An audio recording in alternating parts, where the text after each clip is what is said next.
में बताया गया था कि कोशिका कला एक समान स्थिति प्रश्न नहीं है, यानी स्टैटिक नहीं है, कोई एक जगह एक स्थिति में नहीं रहती है। इसमें कोशिका की आवश्यकता के अनुरूप परिवर्तन होते रहते हैं, अतः अनुकूलन की क्षमता पाई जाती है। यह प्राणी अंग व उत्तकों के विभिन्न परिवर्तनों युक्त पाई जाती है। एक कोशिका में विभिन्न परिस्थितियों में या कुछ क्रियाओं के संपादन हेतु आवश्यक परिवर्तन करने का गुण इनमें विद्यमान रहता है। प्रोटीन अणु कोशिका कला में कोशिका के भीतर व बाहर होने वाली क्रियाओं के अनुरूप अपनी स्थिति में परिवर्तन लाते हैं।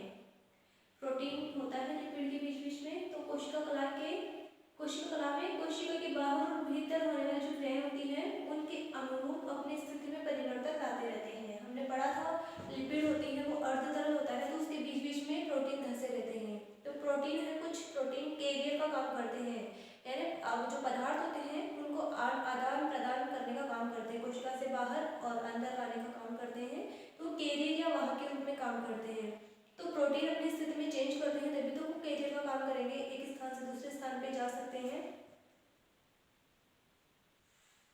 इस कारण कोशिका कला में अनेक परिवर्तन या विशिष्टीकरण वाले क्षेत्र बनते हैं। ये तो कोशिकाओं के मध्य अन्योन्य क्रियाएं करने हेतु विकसित होते हैं। तो कोशिकाओं के मध्य अन्योन्य क्रियाएं करने के लिए जो विकसित होते हैं इन्हें निम्न प्रकार से वर्णित किया गया है। दो कोशिकाओं के मध्य बनने वाले क्षेत्र, तो विशिष्टीकरण वाले क्षेत्र होते हैं। तो फर्स्ट पढ़ेंगे इनके अंदर सूक्ष्मांकुर।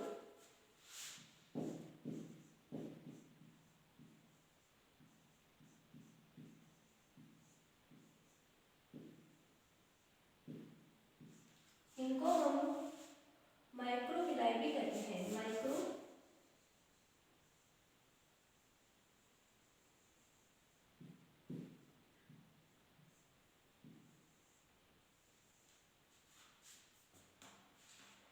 अनेक प्राणियों की आंत्र में, यानी जो स्मॉल इंटेस्टाइन होती है कि उपकला कोशिकाओं की कोशिका कला अनेक सूक्ष्म अंगुली समान प्रवर्ध सूक्ष्मांकुर बनाते हुए पाई जाती है।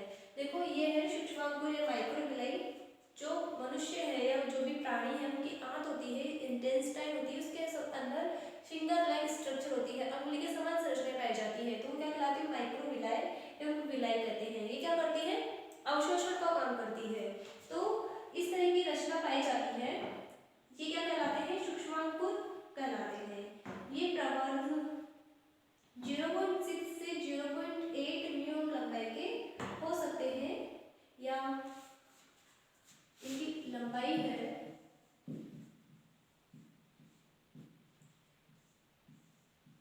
0.6 से 0.8 म्यू इनकी लंबाई हो सकती है। इसके अलावा इनमें 800 से 1000 अंगस्ट्रॉम की इनकी लंबाई हो सकती है, और या 0.1 म्यू व्यास की हो सकती है। तो इस प्रकार से इनकी लंबाइयां हैं। इनकी संख्या एक कोशिका में 3000 के लगभग हो सकती है। एक कोशिका के अंदर जो सूक्ष्मांकुर या माइक्रोविलाई है इनकी संख्या कितनी हो सकती है, लगभग 3000 के पास हो सकती है। इस प्रकार यह कोशिका की सतह पर ब्रश बॉर्डर बनाते हुए दिखाई देती है, क्या ब्रश बॉर्डर की तरह है। तो सूक्ष्मांकुर है कोशिका की सतह पर ब्रश बॉर्डर के समान संरचना बनाती हुई दिखाई देती है।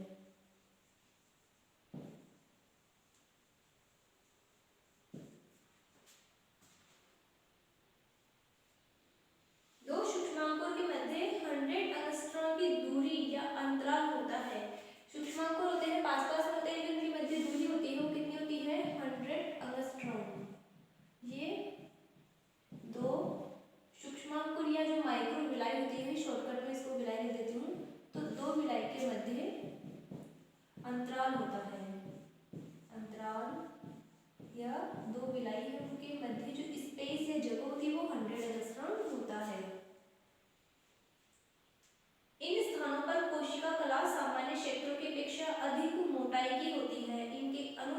हार्ट से अध्ययन करके ज्ञात हुआ है कि सूक्ष्मांकुर में एक केंद्रीय क्रोड पाया जाता है। इसके अंदर माइक्रोग्लाई में एक केंद्रीय क्रोड पाया जाता है, जिसको सेंट्रल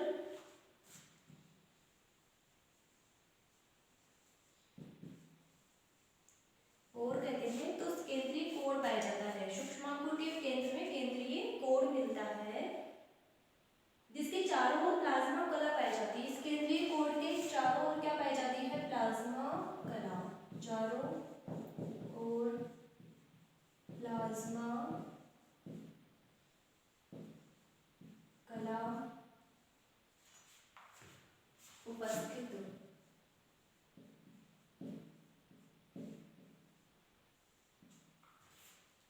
केंद्र में केंद्रीय कोड होता है और चारों ओर प्लाज्मा कला पाई जाती है।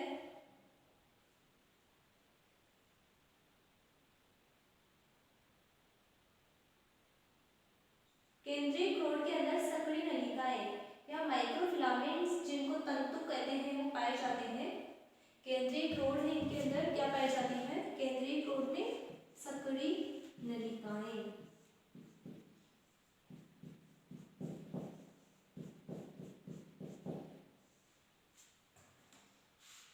या माइक्रोफिलामेंट्स।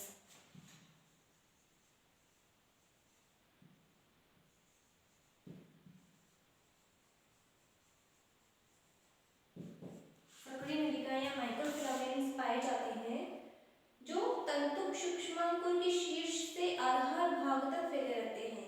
ये जो सक्रिय नलिकाएं, इनको तंतुक भी कह सकते हैं। तंतुक।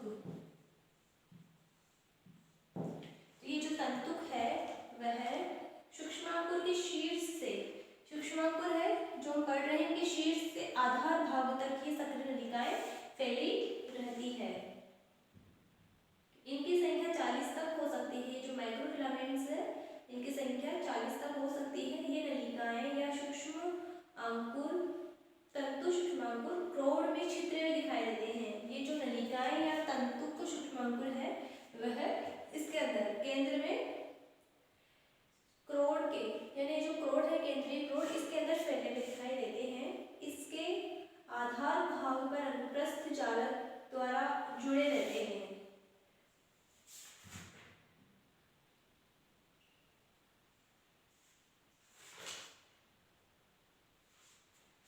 एक जंक्शन कॉम्प्लेक्स में ये विकसित होकर अंतस्थ जाल बनाते हैं, टर्मिनल वेब बनाते हैं। ये सूक्ष्म नलिकाएं एक्टिन प्रोटीन युक्त होती है। ये जो सूक्ष्म नलिकाएं हैं, ये किससे बनी होती है? सूक्ष्म नलिकाएं, सक्रिय नलिकाएं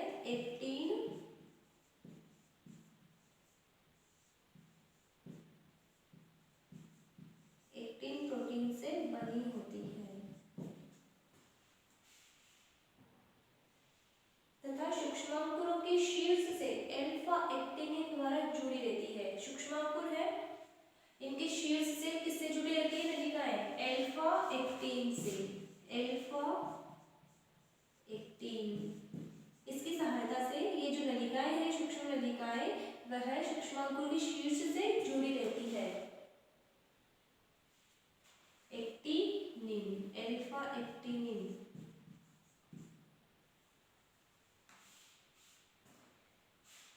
इस प्रकार ये सूक्ष्मांकुर से संकुचन उत्पन्न करते हैं। तो ये क्या करते हैं?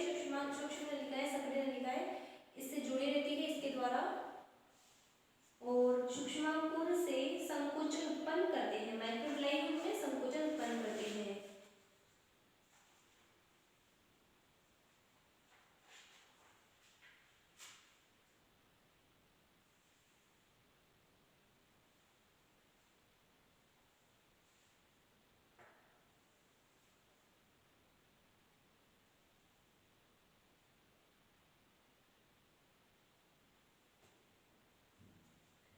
माइक्रोग्लाई है, इस आकार की होती है, अंगुली समान संरचना होती है, इस तरह की होती है माइक्रोग्लाई।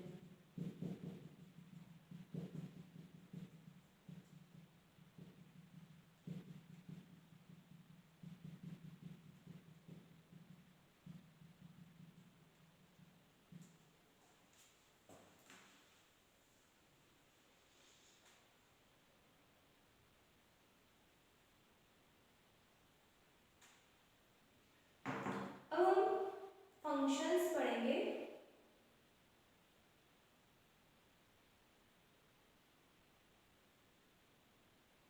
इनके क्या क्या फंक्शंस हैं। तो सूक्ष्मांकुर की बाह्य सतह पर ग्लाइकोप्रोटीन के दीर्घ अणुओं की तंतुकीय रचना पाई जाती है, जो छन्नी की भांति पदार्थों को छानकर कोशिका के भीतर प्रवेश कराते हैं। ये सूक्ष्मांकुर है जो पढ़ रहे हैं, इनकी बाहर की सतह पर ग्लाइकोप्रोटीन की रचना पाई जाती है, जो कि क्या करते हैं, छन्नी के समान काम करते हैं और कोशिका के भीतर जो पदार्थ होते हैं उनको भीतर छानकर जाने देते हैं। तो ये सूक्ष्मांकुर या माइक्रोग्लाइन क्या करते हैं, पारगम्यता का काम करते हैं, पदार्थ उनको छानकर फिर अंदर जाने दिया जाता है। सूक्ष्मांकुर अवशोषण हेतु कोशिका की सतह में वृद्धि करते हैं। ये देखो अवशोषण का भी काम करते हैं, अब्जॉर्प्शन का, तो कोशिका की सतह पर यह वृद्धि करते हैं। इस प्रकार की क्रिया हेतु यकृत कोशिकाओं, वृक्क की कुंडलित नलिकाओं तथा पित्ताशय, गर्भाशय तथा पीतक थैली की उपकला कोशिकाओं में सूक्ष्मांकुर उपस्थित रहते हैं। कुछ कोशिकाओं में सूक्ष्मांकुर अंतःपदवी जालिका से संबद्ध रहते हैं। इस प्रकार कोशिका द्रव्य में बाहर से भीतर तक सीधा पथ बन जाता है। कुछ कोशिकाओं में सूक्ष्मांकुर के दूरस्थ सिरे फैलकर कक्ष जैसी रचनाएं बनाते हैं, जिनमें माइटोकॉन्ड्रिया उपस्थित रहते हैं।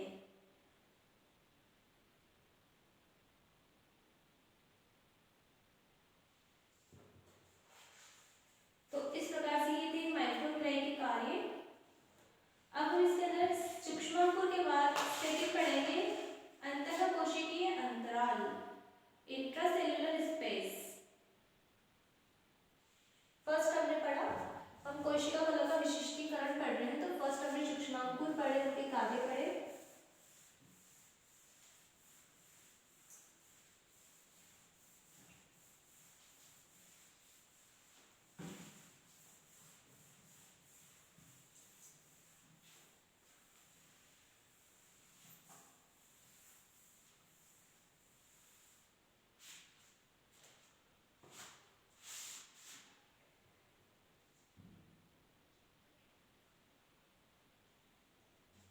दूसरा है अंतःकोशिकी।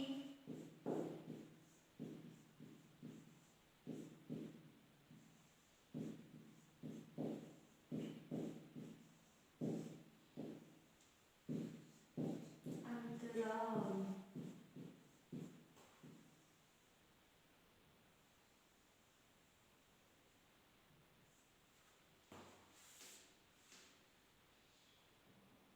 Intercellular space.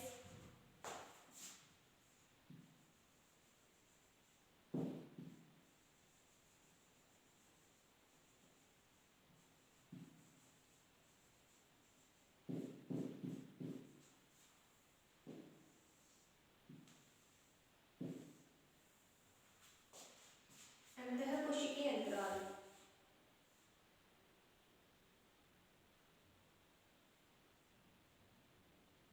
दो समीपस्थ कोशिकाएं परस्पर जुड़ी नहीं होती, बल्कि इनकी प्लाज्मा कलाओं के मध्य 10 से 30 नैनोमीटर की दूरी या अंतराल रहता है। अंतःकोशिकीय अंतराल यानी दो कोशिकाएं हैं, उनके बीच जो अंतराल पाया जाता है वो अंतःकोशिकीय अंतराल या इंटरसेल्युलर स्पेस कहलाता है। तो दो कोशिकाएं होती है, कोई भी वो आपस में जुड़ी भी नहीं होती है, उनके बीच में स्पेस या अंतराल पाया जाता है, तो वो अंतःकोशिकीय अंतराल कहलाता है। तो इनकी प्लाज्मा कलाओं के मध्य 10 से 30 nm तक का अंतराल पाया जाता है। इनमें कण रहित एवं तंतुकीय पदार्थ भरे रहते हैं। ये जो अंतराल होता है बीच बीच में, इसके अंदर कण रहित यानी अग्रेनुलर, जिनमें कण नहीं होते, बिना कण वाले पदार्थ और तंतुकीय पदार्थ भरे रहते हैं। कुछ कोशिकाओं की कला के मध्य 2 से 3 nm का अंतराल होता है। कुछ कोशिकाओं के अंदर अंतराल होता है 2 से 3 होता है, 2 से 3 nm का होता है। इनके मध्य षटकोणीय तौर पर व्यवस्थित बेलनाकार इकाइयां पाई जाती है, जिनसे होकर 1000 अणुभार से कम के आयतन या अणुपार हो सकते हैं। यह अंतराल स्पर्शीय, काट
डिस्ट्रीब्यूशंस।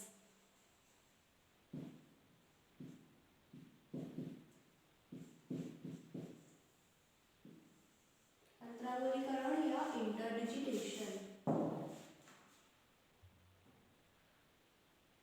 कभी कभी दो समीपस्थ कोशिकाओं के मध्य कुछ स्थानों पर अंगुली समान अभिवृद्धियां कोशिका कला से होती है।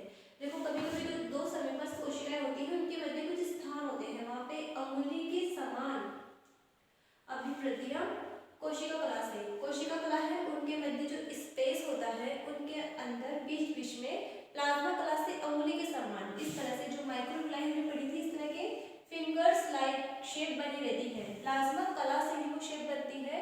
तो कुछ कलाओं के मध्य इस तरह की अभिवृद्धियां पाई जाती है। यह क्रिया अंतरांगुलीकरण कहलाती है। दोनों कोशिकाओं की ये अंगुली समान रचनाएं एक दूसरे के भीतर फिट होती है, जो इन्हें निकटवर्ती बंधन में बनाए रखती है।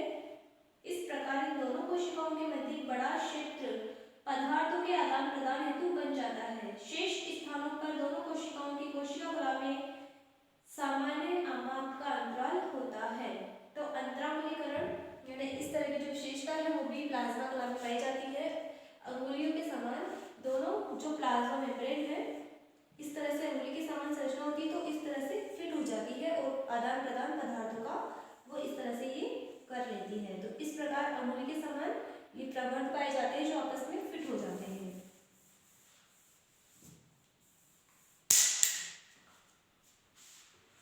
इसके बाद है डेस्मोसोम्स।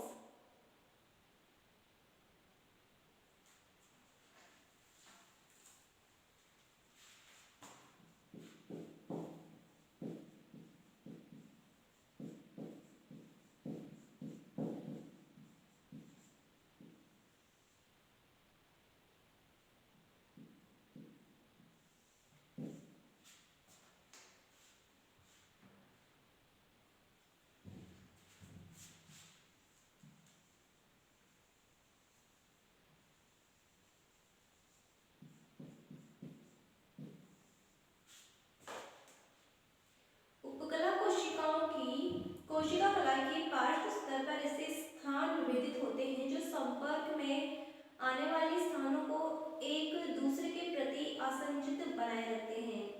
ये अपने संपर्क के में आने वाले अनेक कोशिकाओं को जोड़कर एक इकाई की भांति कार्य करने में सहयोग करते हैं। ये 4 प्रकार के होते हैं। डेस्मोसोम्स 4 प्रकार के होते हैं। यह ऐसे स्थान में विभेदित होते हैं जो संपर्क में आने वाले स्थान को एक दूसरे के प्रति आसंजित बनाए रखते हैं। इसके 4 प्रकार हैं। फर्स्ट है डेस्मोसोम्स में आसंजन बिंदु स्थल या स्पोर्ट डेस्मोसोम्स।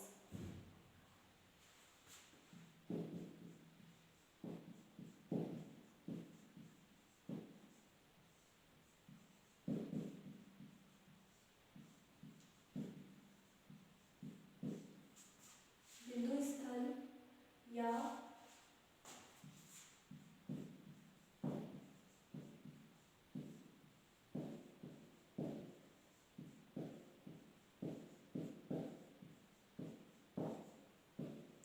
Sport desmosomes.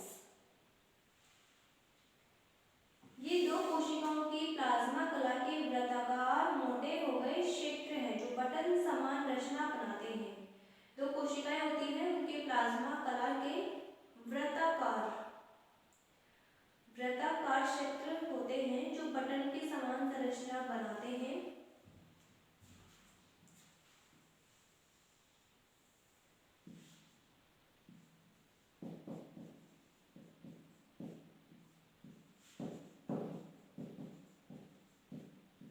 वृत्ताकार संरचना होती है जो क्या बनाते हैं, बटन समान स्ट्रक्चर, बटन समान आकृति या संरचना बनाते हैं। बटन के समान बनाते हैं आकृति या रचना। इन वृत्ताकार मोटे क्षेत्रों से अनेक महीन तंतु निकलकर कोशिका के भीतर की ओर फैले रहते हैं। इन तंतुओं को टोनोफाइब्रिल फाइब्रिल्स कहते हैं। इनसे अनेक तंतु निकले रहते हैं, इन तंतु को टोनोफाइब्रिल्स कहते हैं। टोनो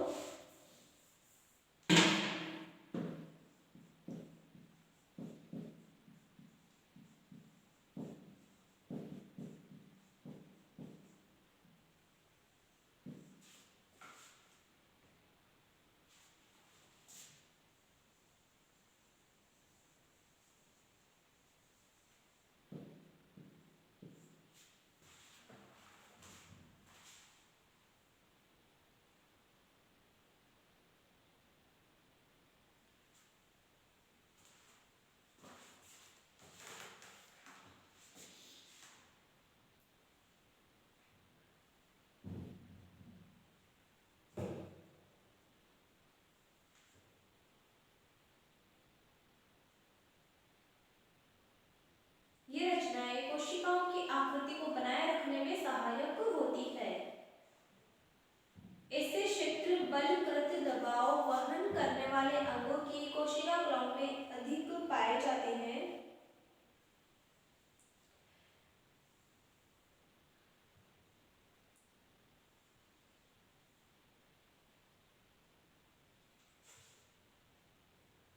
तो ये था स्पोर्ट डेस्मोसोम्स या आसंजन बिंदु स्थल। इसके बाद आसंजन मंडलिका या बेल्ट डेस्मोसोम्स।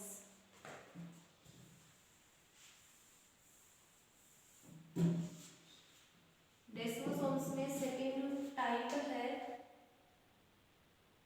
आसंजन मंडलिका।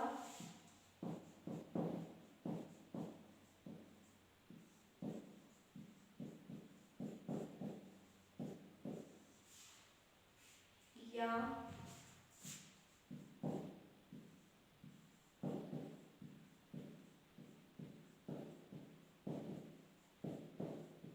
Belt desmosomes.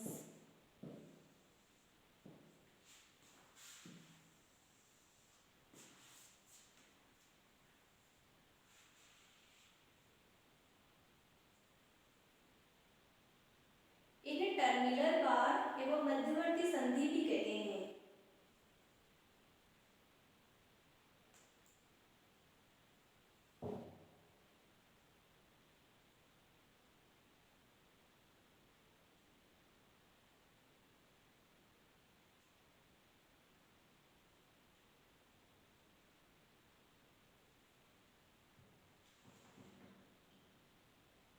दो निकटस्थ कोशिकाओं के मध्य बनने वाली इस संधि में दोनों कोशिकाओं की कोशिका कला परस्पर मिल जाती है। आसंजन मंडलिका या बेल्ट डेस्मोसोम्स के अंदर जो दो निकटस्थ यानी पास में जो कोशिकाएं होती हैं उनके मध्य जो बनने वाली संधि है वो दोनों कोशिकाओं की कोशिका कलाएं उसमें मिल जाती है, अर्थात इनके मध्य अंतःकोशिकीय अंतराल समाप्त हो जाते हैं। इनके अंदर क्या होता है, जो दो कोशिकाएं होती है उनके मध्य जो अंतःकोशिकीय अंतराल होता है वो समाप्त हो जाता है। इन स्थानों की कलाएं मोटी हो जाती है। इस क्षेत्र का कोशिका द्रव्य अधिक सघन दिखाई देता है। इस संधि स्थल से टोनोफाइब्रिल्स तंतु उद्दीपित नहीं होते। इनमें वृत्ताकार मोटाइयों पट्ट व मेखला द्वारा प्रतिस्थापित हो जाती है। प्रत्येक पट्ट पर सूक्ष्म तंतु जो एक्टिन से बने होते हैं तथा मध्यवर्ती तंतु का जाल बना रहता है। इन स्थानों का निर्माण बड़े आंत के कणों का विसरण क्रिया द्वारा कोशिका के भीतर प्रवेश न करने देने हेतु होता है। इन स्थलों से आयंस का संचरण व विद्युतीय संचरण होता है, जैसे कि मस्तिष्क की उपकला कोशिकाएं।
क्रोमोसोम्स।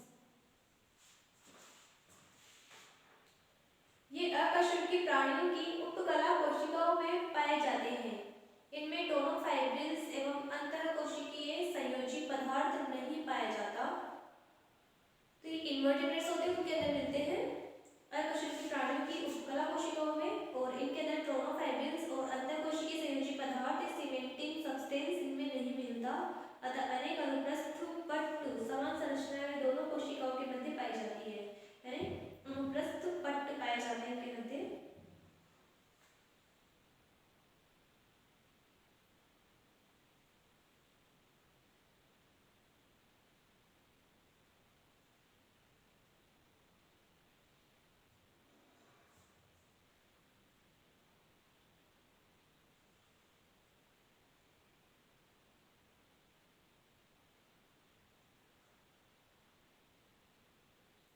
फोर्थ है संधि। ये तो था थर्ड।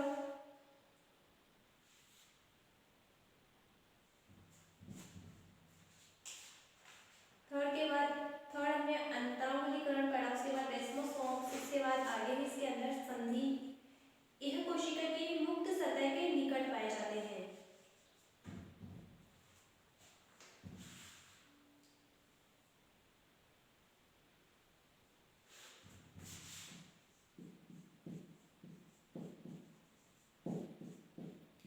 संधि कोशिकाएं होतियों की मुक्त सतह के निकट पाई जाती है। इस संधि पर दोनों निकटस्थ कोशिकाओं की प्लाज्मा झिल्लियां एक पंक्ति में कुछ स्थानों पर जुड़ी रहती है। इनके बीच बीच में अंतराल भी पाया जाता है। जुड़ने वाले तंतु या खांच योजी स्थल पर जुड़े रहते हैं। ये स्थल पदार्थों के मुक्त आदान प्रदान को रोकते हैं। भ्रूण के विकास के दौरान इस प्रकार की संधि पाई जाती है।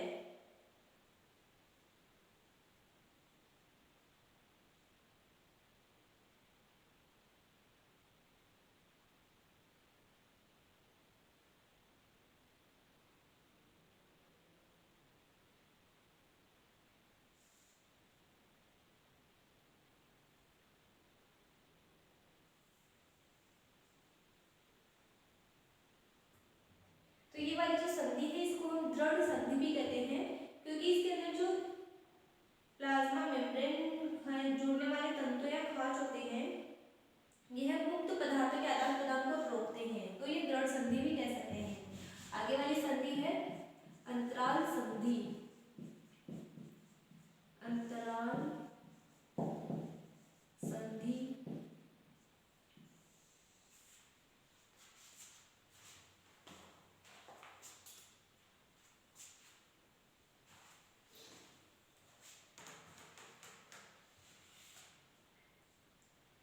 अधिकतम उत्तकों की कोशिकाओं की कलाएं संधि नलिकाएं युक्त होती है। ये एक दूसरे को जोड़ती हुई उपापचयी व आयनों उपापचयी पदार्थ और आयनों के सामान्य कुंड का उपयोग करने हेतु बनती है।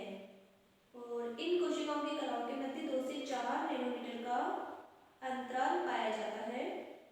और इनके मध्य ये जो कोशिकाएं हैं, इनके मध्य सूक्ष्म जलरागी चैनल भी बनते हैं। ये चैनल दो विशिष्ट प्रोटीन बेलनाकार रचनाओं द्वारा बने होते हैं। इकाई संधियां या कनेक्शन कहलाती है।